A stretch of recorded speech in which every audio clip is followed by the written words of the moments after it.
Welcome back. This is Dr. Jin Sung, and today is Tuesday, 12:30, and we're going to continue on the topic of fatigue.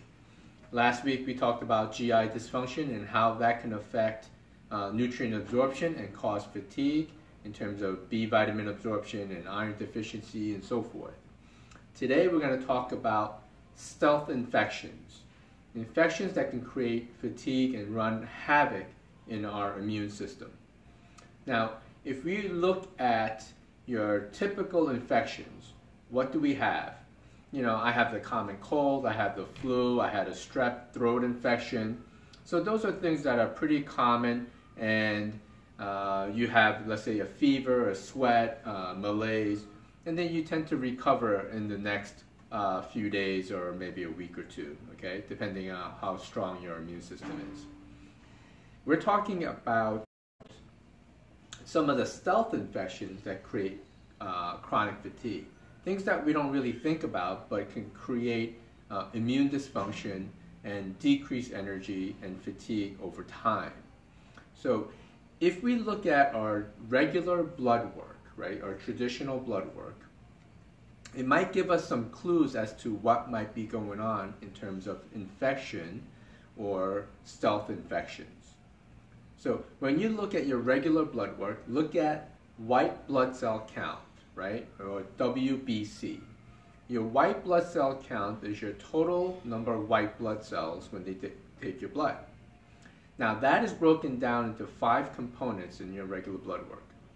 One is neutrophils, and neutrophils fight bacterial infections. So if you have, let's say, a stealth bacterial infection, something that's not overt, but you have a bacterial infection, it may show a slight elevation of neutrophils or at the upper end of normal in your lab test, okay? And then there is something called lymphocytes. Lymphocytes fights off viral infections.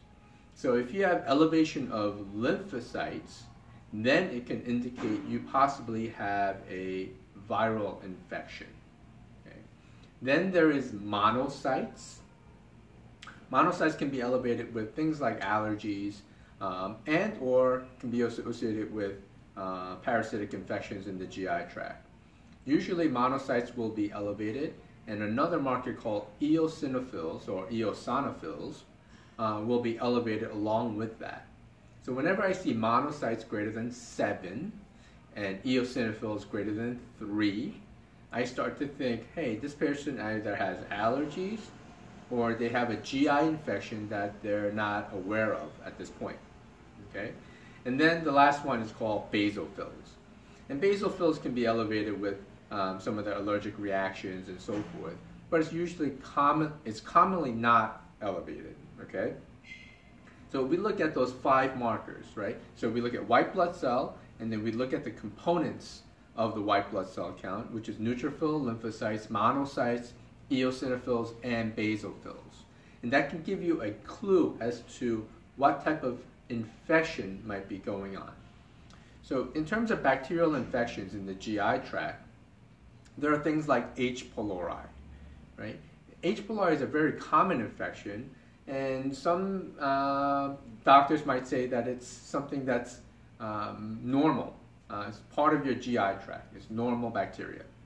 But H. pylori infections in the GI tract has been associated with cardiovascular disease, low-grade chronic infection, malabsorption syndrome, because H. pylori creates havoc in your GI tract.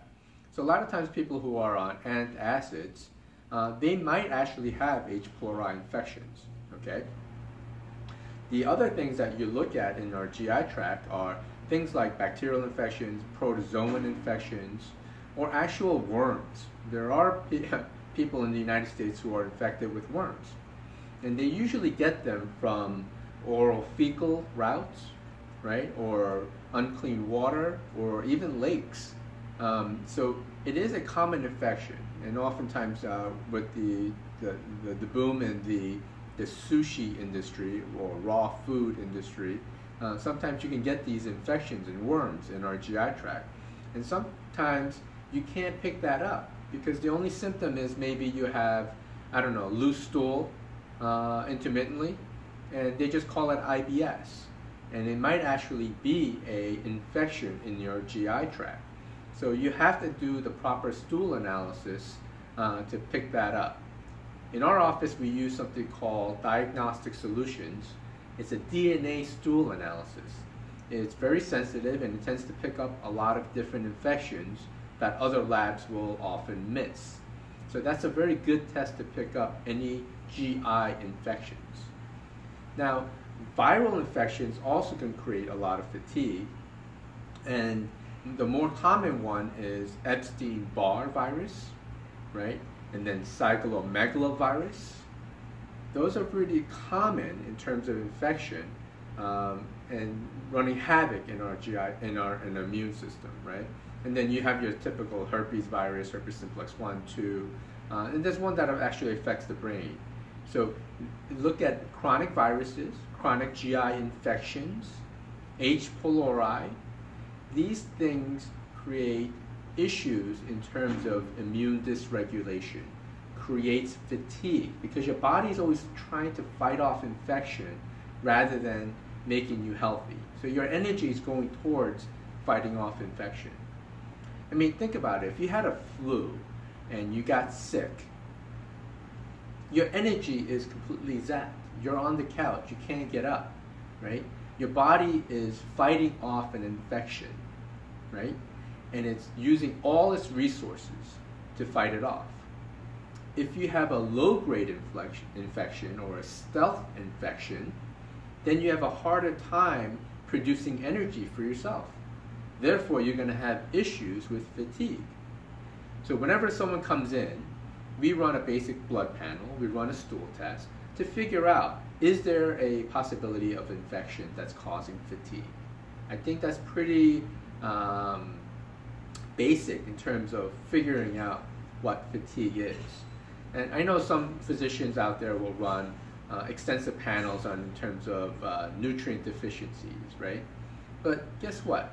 If you don't get rid of these infections, these nutrient deficiencies will always exist because you're not absorbing your nutrients correctly, or it's being utilized somewhere else instead of using it in your cells to create energy.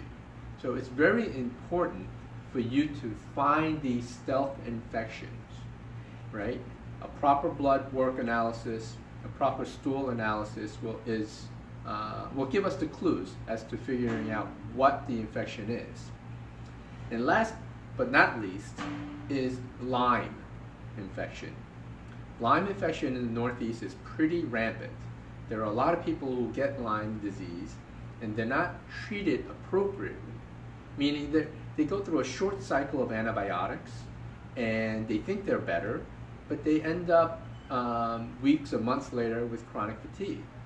And oftentimes these are Lyme co-infections. Might not be Borrelia burgdorferi, the original Lyme disease, but it might be co-infections. Things like Bartonella, Babesia, right? It can be Rocky Mountain spotted fever type of condition also. So you have to look at what tick-borne illnesses there are. So what do ticks carry besides just Lyme or Borrelia, right? And look at the co-infections. And that gets pretty complicated. You have to run specialized testing to figure that out. Sometimes it's run through your general labs, but oftentimes you have to send it out to specialty labs to pick that up. I'll give you an example.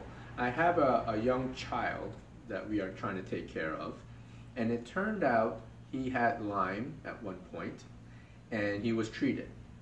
And this child has low-grade fever that's intermittent, so it goes up and down, up and down.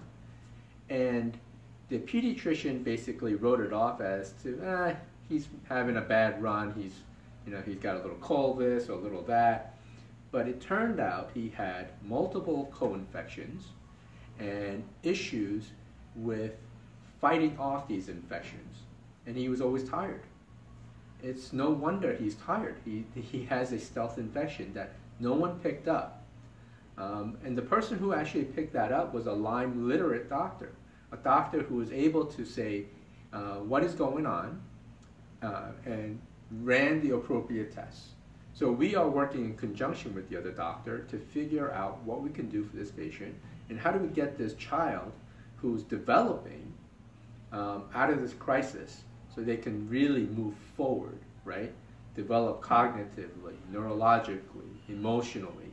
To do all those things, you have to get rid of those infections, okay? So it's very important.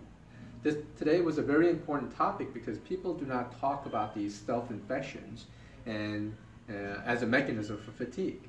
So it's very important for you to dig deep when you have fatigue, okay? My name is Dr. Jin Sung, where clinical excellence meets excellent results. We'll see you next week on the healthy side. All right? Have a great day.